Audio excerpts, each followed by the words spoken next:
Banning, California, 1979. A small town tucked into the shadow of the San Jacinto Mountains, where the streets are quiet and the winters bite hard. The kind of place where the high school football team packs the stands on Friday nights, where everyone knows the shortcuts through the mountain roads. It's a place where the wind off the peaks carries a chill. And in the winter of '79, that wind brought something far colder than snow. It brought a secret that would take 45 years to unravel. It began with a phone call to the Riverside County Sheriff's Station, February 9th, 1979. After midnight, the phone rang, cutting through the quiet of the late shift. The dispatcher expected the usual: a car accident on the mountain roads. Someone locked out of their house. Maybe a noise complaint.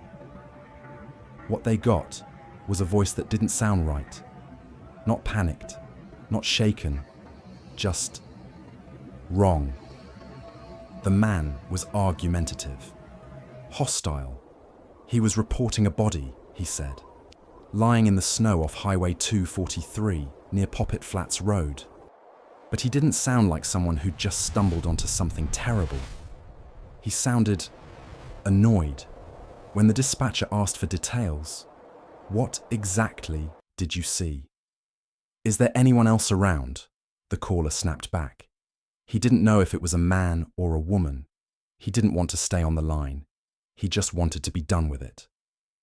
The dispatcher asked for his name. Lewis Randolph Williamson. Randy. Then, the line went dead. Deputies arrived at Highway 243 within the hour, their headlights sweeping across the dark mountain road. February in the San Jacintos means snow, deep snow, the kind that muffles sound and turns everything quiet and still. They found her just off the roadside, partially hidden by a snowbank. The body belonged to Esther Gonzalez, 17 years old.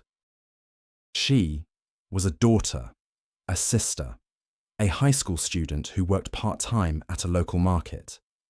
She had a habit of humming while she stocked shelves, something her co-workers would remember later when they tried to picture her face.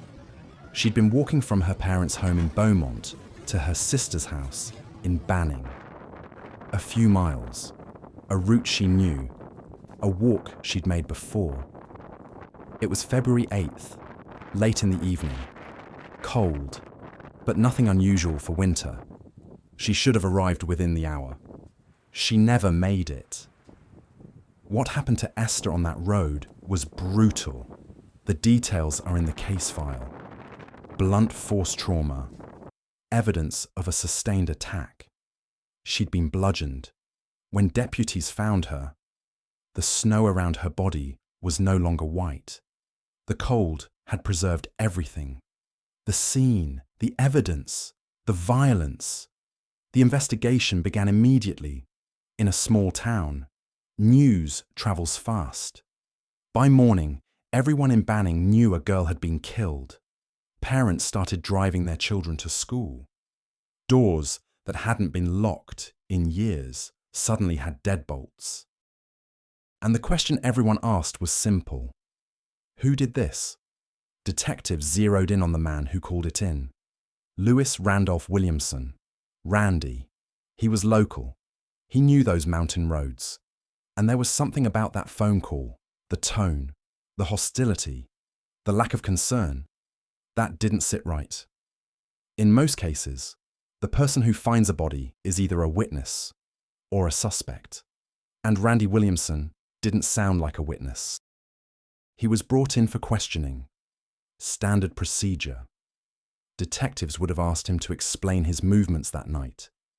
Why were you on that road? What time? Did you see anyone else? What exactly did you see when you found her? These are the questions that get asked. These are the questions that need answers. We don't have a transcript of that interview, but we know how it ended. Randy Williamson asked for a polygraph. In 1979, the The lie detector was treated like science. It measured heart rate, blood pressure, breathing, sweat. The theory: when you lie, your body reacts. The machine records it all on scrolling paper, needles tracing lines that supposedly reveal the truth. Many people trusted it back then. Pass, and you looked innocent. Fail, and you looked guilty. Randy Williamson sat for the test. Sensors attached. Questions asked.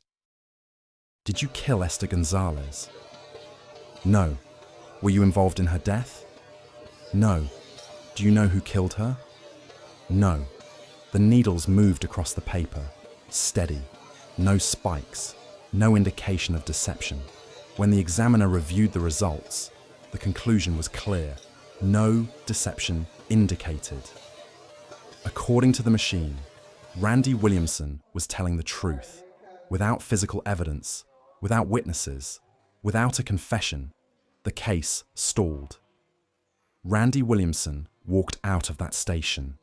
He was never arrested, never charged, never brought to trial. He left California, moved to Florida, started over. For the next 35 years, Randy Williamson lived his life. He had birthdays. He saw sunrises. He grew old. Whatever he did on February 8th, 1979, he carried it with him silently. And in 2014, he died in a hospital bed in Florida, an old man at the end of a long life. Meanwhile, Esther's family lived with the silence. Her sister Liz was left with questions that had no answers. Who killed Esther? Why? And how could someone do that? And just walk away? Liz grew up. She built a life. But every February 8th, the questions came back. Every year, the wound reopened. For 45 years, there were no answers. But in 2023, something changed. A team of cold case investigators in Riverside County reopened Esther's file. They weren't looking for new witnesses. They weren't re-interviewing suspects. They were looking at evidence that had been sitting in storage since 1979.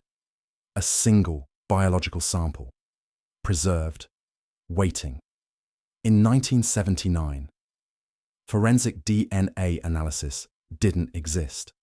The technology wouldn't arrive until the mid-1980s, and even then, it required a direct match.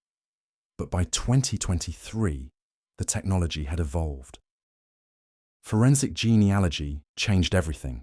Instead of looking for a direct match in a criminal database, investigators could upload DNA to genealogy websites, finding distant relatives and building a family tree backward.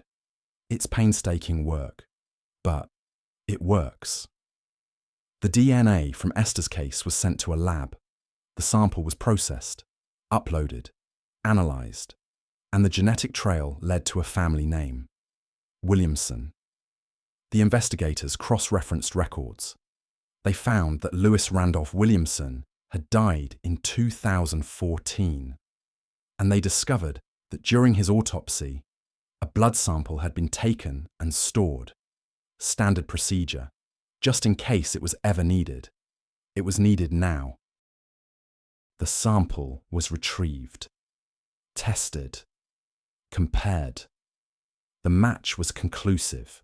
Randy Williamson's DNA matched the evidence from Esther Gonzalez's body. The polygraph from 1979 had been wrong, or more accurately, it had been beaten. However Randy did it, controlling his breathing, his heart rate, staying calm under pressure. He'd lied, without the machine catching it. In late 2024, the Riverside County Sheriff's Office announced that the case had been solved. Lewis Randolph Williamson was identified as Esther's killer. After 45 years, there was finally an answer. But Randy Williamson had been dead for 10 years. When the announcement was made, reporters asked Liz how she felt. She said she was grateful to finally know the truth, but 45 years is a long time to wait. And by the time the answer came, the person who needed to hear it was already gone. Esther Gonzalez never turned 18. She never graduated high school, never got married, never had children. All those years, those possibilities, were taken from her on a cold February night in 1979. Randy Williamson got 35 more years. And then he died. Quietly, never having faced what he'd done. The case file now says, solved. But for Esther's family, that word rings hollow. This is the story of a 17-year-old girl who was walking home. This is the story of a man who made a phone call in the middle of the night and sounded a little too angry about finding a body.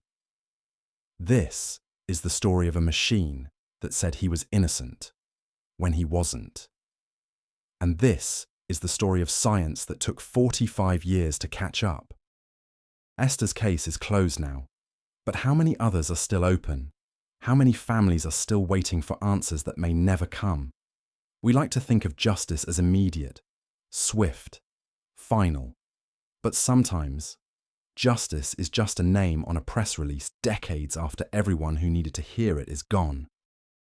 Esther Gonzalez, 17 years old, February 8th, 1979. She deserved more than this, but this is what she got. The truth. 45 years late. Sometimes, the truth doesn't set anyone free. It just shows us how much time was stolen.